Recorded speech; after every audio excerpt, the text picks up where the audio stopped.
knowledge objects in Splunk. So what are these knowledge objects basically? Knowledge objects are nothing but the tools, okay, which are helpful for analyzing the data, okay, which are helpful for analyzing the various aspects of your data, okay. So which are useful for analyzing and discovering various aspects of your data, which in turn produce your whatever the so-called reports are there, whatever the so-called dashboards are there, whatever the so-called alerts are there, you name anything, whatever the graphs are there, okay. So all these things are all these things will be extracted by using these knowledge objects itself. So knowledge objects are the tools, okay? It's are like tools which you can bring all the data and you can analyze them, and then you can produce into various kinds of graphs, charts, reports, dashboards, and all those kinds of stuff. Okay. In the simple terms, you can always remember like that. Okay. So now if we consider in Splunk, there are various kinds of knowledge objects. Okay. The first one is the fields and field extractions, which we have already seen. Okay. The second one is the event types. The third one is the lookups and workflows. The fourth one is the tags and field aliases. And the fifth one is the data models. Okay. These are all the types of knowledge objects. Okay. These are all the knowledge objects that are available in this Splunk. Okay.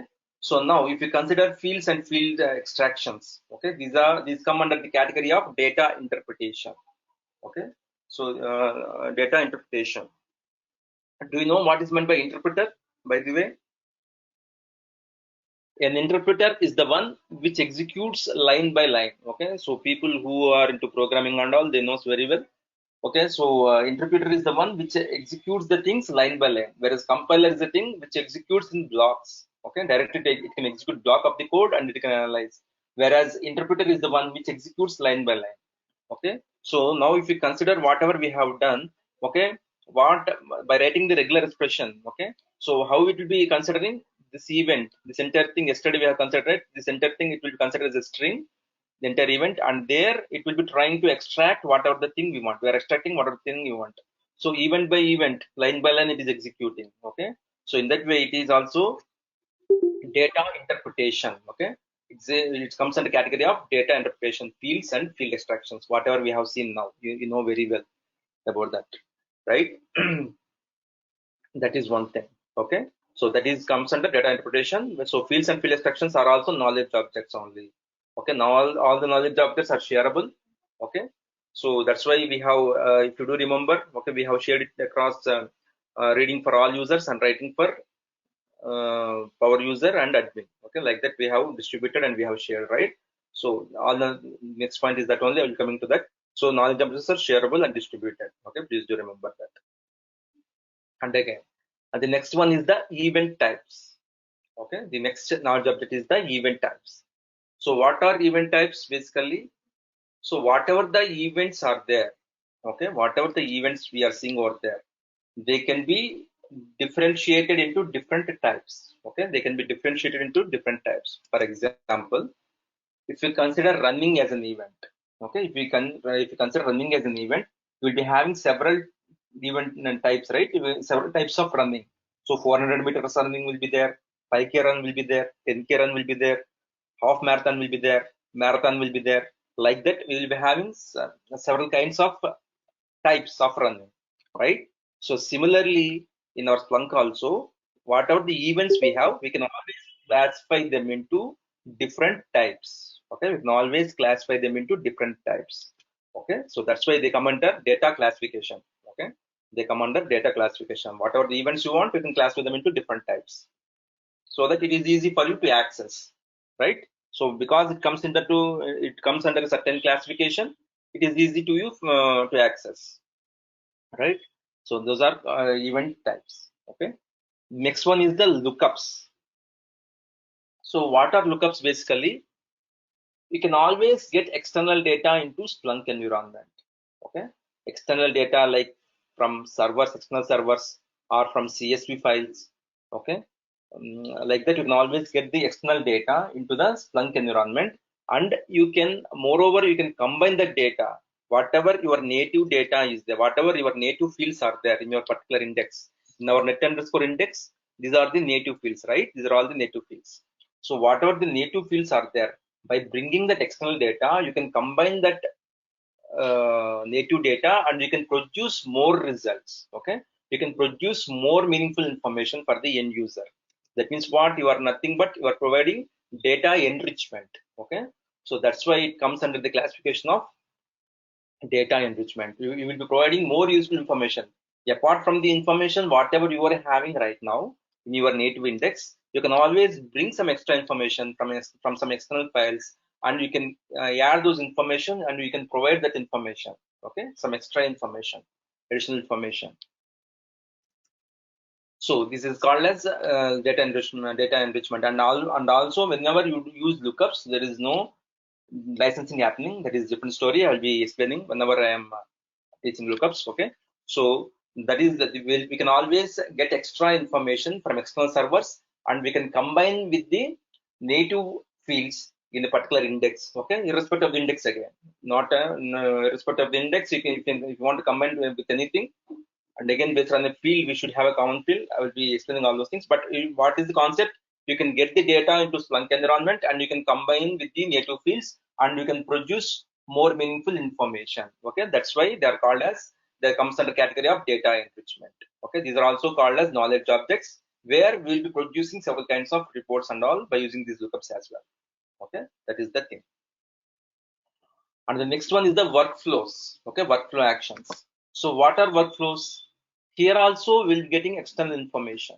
Okay, here also we'll be getting external information, but whatever the external information we'll be getting from lookups is different. The way is different. The way is different, in which the things we will getting from the workflows. So how it is different?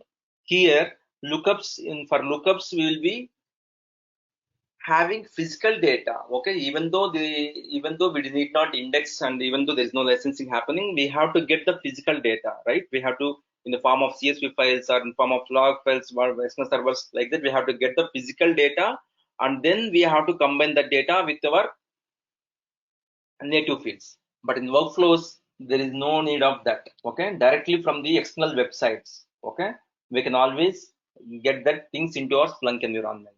Okay, so then we can provide some extra information. In that way we can provide some extra information to the user. So this is also a type of data enrichment, right? So that is the thing. So external information is, so for example, if you have got an event, okay, if you got an event where you are looking for some IP address, okay, by seeing this one, you do not have an idea, right? First of all, by seeing an IP address, what idea will be having? We don't be having any idea. So from what is that IP address, from where it is coming? So like that, if you want to know, there is a website, right? So who is IP? So to that website we can always have a workflow action defined. Okay, and then we can get that website linked to this thing. Okay, we can always link for this particular IP address to that website, so that if the end user in the sense the developer, okay, so if he clicks that one, because the developer doesn't know the right whether, by seeing this one, which fields he has to extract and which fields there is no need to extract, you don't know in the first glance, right?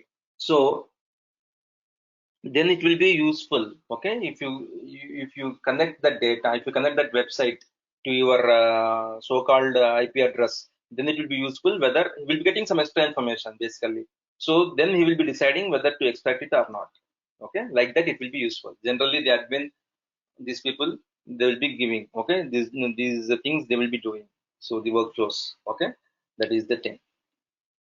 So basically they will be coming under it. These are also useful to produce some meaningful information to the end user. So that's why they will be coming into the data enrichment category. Okay, that is the thing. And next one is the tags. Okay, tags are also other kinds of knowledge objects. So what are tags basically in a general usage? So tags are nothing but nicknames. Okay, so for example, say if there is a person called Surya Narayana Murthy. Okay, his name is Surya Narayana Murthy. So it is difficult for you to always spell him Surya Narayana Murthy, right? To always call him Surya Narayana Murthy, it is difficult, right? So simply what you'll be saying, Suri. Okay, Suri. If you say Suri, he will be listening and he will be responding, right? Even though if you say Suri, or even though if you say Surya Narayana Murthy, he will be answering. But it's simple for you to say Suri, right? So he will be listening and he will be answering to you. So that means what? You are normalizing the data. Okay, so you are normalizing his name. Okay, you are reducing his name to a simple thing where the effect will be the same. Okay, even though if you call him Suri or even though if you call him as Surananamurthy, he will be listening. So the effect will be the same, but the normalization is being happened. So tags are like that. So in Splunk also we'll be using, for queries we'll be giving tags where we need not write all the queries, but we can give the tag name so that we can access the results. Okay, that is the thing. So in that way we can always normalize the data. Okay, we can always normalize by using tags. Okay, that's what you have to remember. And again, field aliases. Okay, field aliases are also a kind of normalization. So what are field, what is it meant by field alias? What is meant by field alias? Basically giving a different name to the field. So how giving a different name to the field, how does we normalize by giving a different name to the field? So here normalization in the sense not giving a, simply renaming a field is not a normalization. So for example, say if you have two indexes, say index 1 and index 2, just like our net underscore index is there, right? So similarly, if you have two indexes, so index 1 and index 2, say. So in index 1, we have got two fields. One is the, for name you have got two fields. One is the first name, okay, and other is the last name. Okay. So in index 2, you want to get the data, same data. Okay. In index 2, you want to get the same data. But now instead of getting first name again, instead of getting two fields over there, okay, now what we'll be doing, you will be concatenating the first name and last name, whatever that is available in index 1. Okay, and then you will be using as a single field in the index 2. Okay, you will be using as a single field in the index 2. Say only, you will be saying this time you will be saying only name and then as a field name, and then you will be using all the data by concatenating the first name and the last name, right? So that's way you will be normalizing the data. Okay, in that way it will be normalized. Okay, not just field aliases means not just changing names, the example which I have specified right now. So if you can use like that, it will be a kind of normalization. Okay, understand? That is the thing. That's why tags and field aliases comes under normalization category. So these are also knowledge objects. Okay, so the next one is the data models. Okay, so if you consider data models are, if you want to specify a data model, if you consider a big entity, okay, big huge data, okay, so in order to tell in Splunk terms, okay, you can divide that big entity into data sets, okay, into data sets where those data sets can be divided into pivots, and those pivots can be divided into fields and columns, and from those fields and columns you can always extract the knowledge objects whatever you want. You can write the reports or dashboards. Okay, you can always get all those things by using data models. So drilling down of data. Okay, drilling down of data, use data into several subsets. Okay, into several subsets, and we'll be using the data likewise. Okay, here in data models, so I'll be discussing, there will be no, whatever the queries we will be using here in data models, we need not use any queries. Okay, so as I specified, whatever the pivots will be dividing, the pivots itself will be having several specifications where if you click on that one, automatically it will be producing fields for us. Okay, just the interface will be having such interface where we can drag and drop the fields. Okay, and within minutes of span, okay, we can produce beautiful graphs, charts, reports. Okay, whatever the things we are doing by writing the SQL queries in the same manner, we can always produce the data models as well. Okay, that is a different story altogether. So I'll be specifying whenever I'm discussing data models. So data models are nothing but knowledge objects where we can drill down the data into small chunks, okay, and you can get the information. Okay, in Splunk terms, we can say like that. So in order to tell you a clear example of that one, so if an organization is there, an organization itself is an entity, right? It will be having several departments. So if you can drill down that organization into several departments, okay, so again, if you drill down into several departments, again, each department can be drilled down into several verticals. So each vertical will be having a head. Under him, there will be several other people. Okay. So by contacting those people and by getting, you can always get the information, and you can get different kinds of. So you will be going always to the low level, and you will getting the information, and whatever the information from these various departments, other departments, you can always club them and you can get more meaningful information. Okay, that is the way we can always get the data models. Okay, so it is a huge entity. It's a combination of huge things. Okay, where we can always drill down and we can get the things. That's what you have to remember. Okay.